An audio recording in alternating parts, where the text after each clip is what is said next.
April 14th of 2023, I set out for a little photography trip out into Dog Slaughter Falls territory. A beautiful little spot.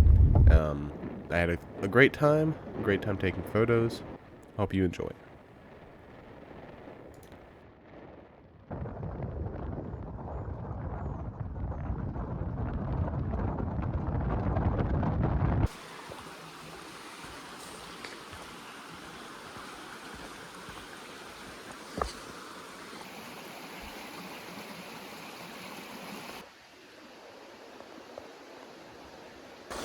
Alright, I just took my first photograph. It's just of some wildflowers on a rock by the stream. I'll show it to you right now. Here.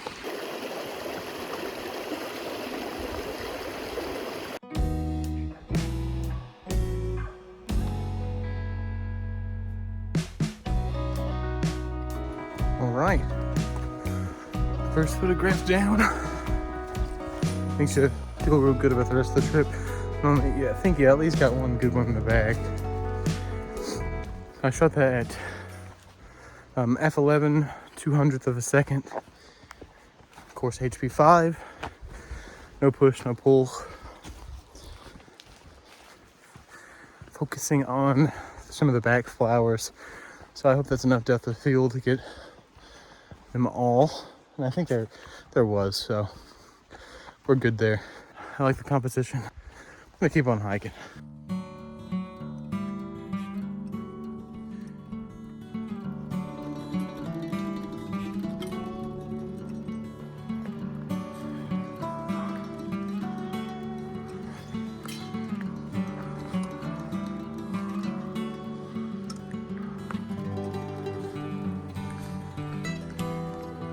Looks like it's recently fallen down. So I guess that I'm still getting affected by the storm we had a while back, so still pretty nice. Not a lot of deadfall. Really none. I was like one of the only ones I've seen so far.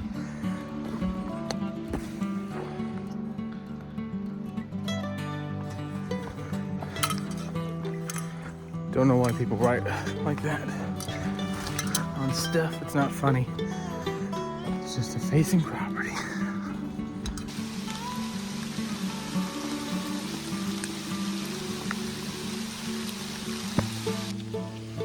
I put on my rain gear, so I'll wait it out so I can take a picture of this.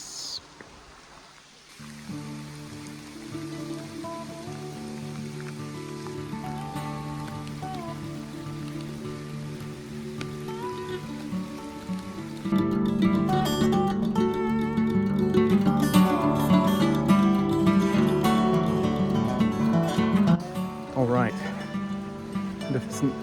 had to finagle around a little bit.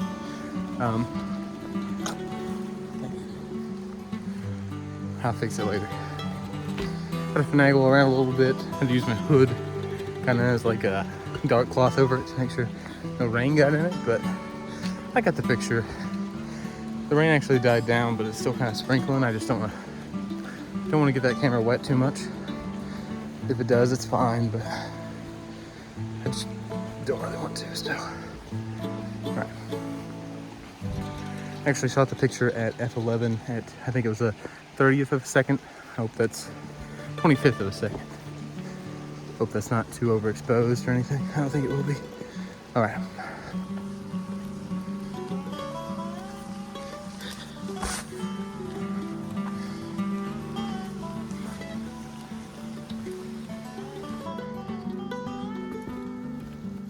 Oh gosh.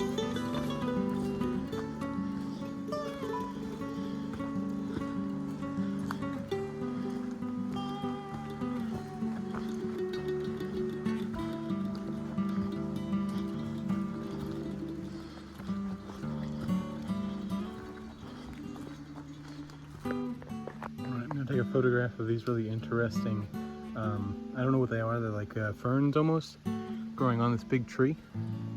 I'm gonna use a self timer. Once again, f11, 25th of a second.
as I was leaving, not leaving, after I had crossed back over that little stream, I was sitting there after taking my photo of the waterfall.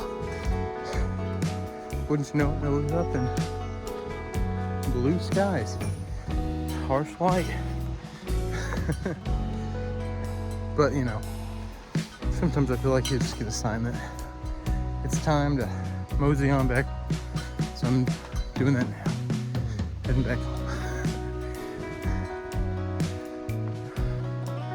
I might take one more picture. We'll see.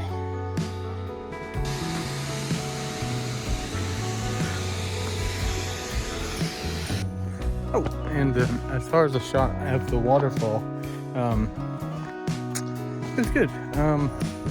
I kind of got on this rock out in the middle of the stream, and I was able to frame it with these two big boulders, and just kind of focused on the waterfallish log area in the photo. And I did take a light meter reading off of the log itself. There was a bit of light on it, so I took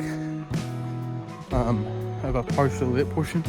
I did the gray, the zone 3 of the zone system. Is it zone 3? I think it is. Middle gray. I did a middle gray reading off of it. Just went with that. The light slightly changed, so I went from a 60th of a second to 25th of a second. And hope I didn't blow anything out. I don't think I did. The sun just got more covered up by clouds, and I liked it a little better. It wasn't as harsh. Good picture overall.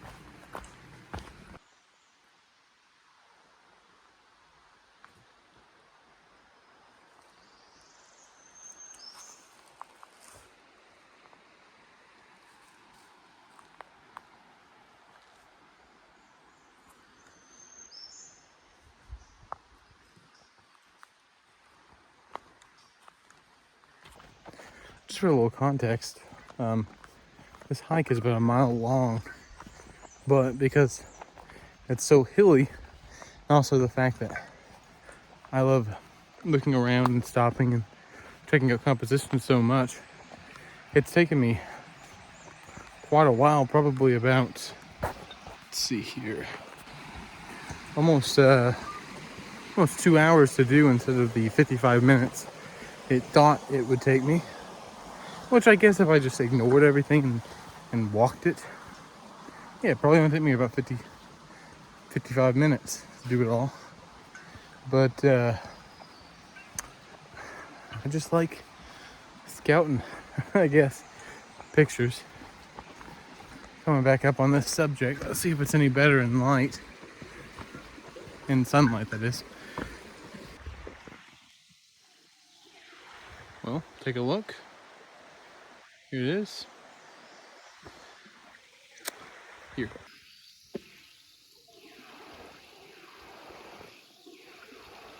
I think my original in the rain picture is probably a little bit better. For the HP5 I have loaded, that'd probably be pretty good on gold, the brown tones with the rock that come out, but don't have any more color film. Used my last roll in the Cumberland Gap. All right, I wanted to touch on one thing before I ended the video. That is the way I develop my film.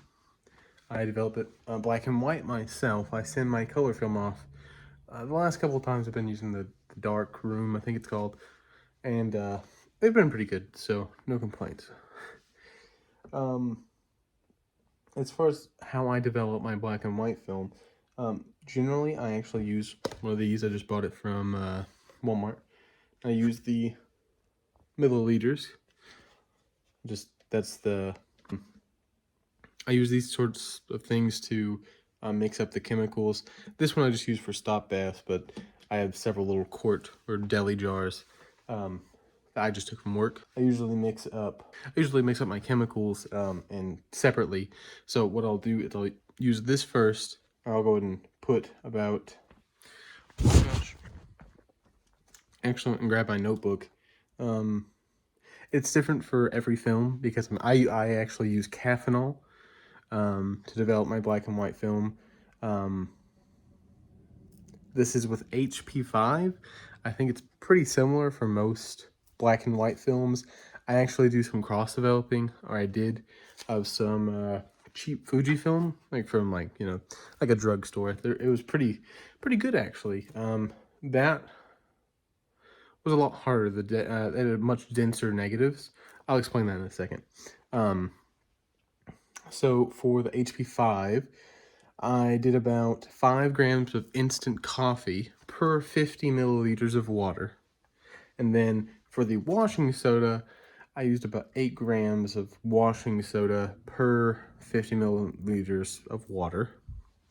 So for 120 film, that's usually about, for the instant coffee mixture, which is the one I usually do in these first, I separate about 300 milliliters of water to put in these, and I mix up the coffee in there separately.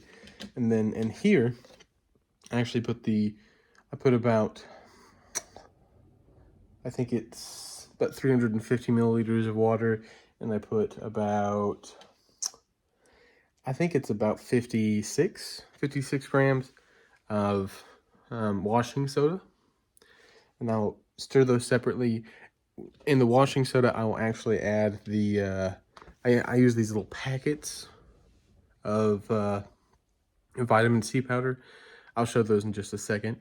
And I mix them separately and then combine them and let them sit for about 5 minutes to let any micro bubbles kind of settle.